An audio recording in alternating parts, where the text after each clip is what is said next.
अवस्था से शुरू होती हैं। अंधा आदमी भी देखना चाहता है उसे जो उसे दिखाई नहीं पड़ता है। बहरा भी सुनना चाहता है उसे जो उसे सुनाई नहीं पड़ता है।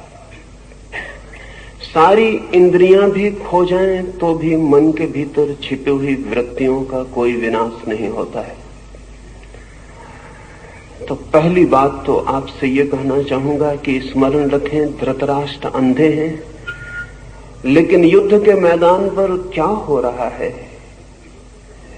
मीलों दूर बैठे उनका मन उसके लिए उत्सुक, जानने को पीड़ित, जानने को आतुर है।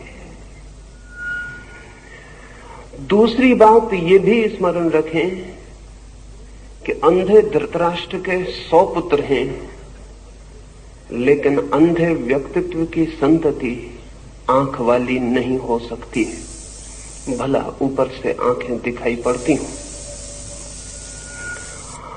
अंधे व्यक्ति से जो जन्म पाता है,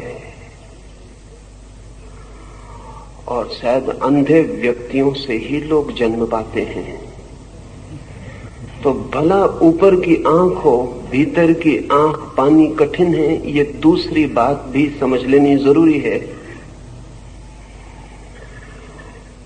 धृतराष्ट्र से जन्मे हुए 100 पुत्र सब तरह से अंधा व्यवहार कर रहे थे।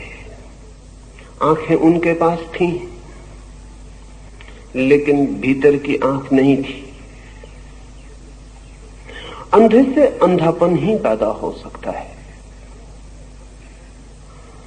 फिर भी ये पिता क्या हुआ ये जानने को उत्सुक है।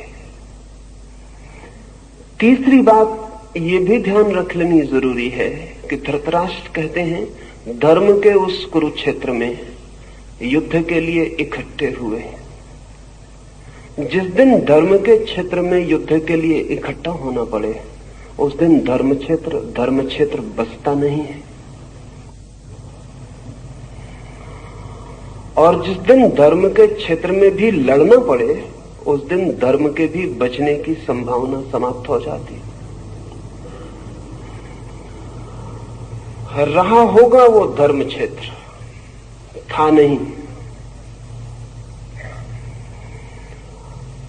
रहा होगा कभी, पर आज तो वहां एक दूसरे को काटने को आतुर सब लोग इकट्ठे हुए थे। ये प्रारंभ भी अद्भुत है।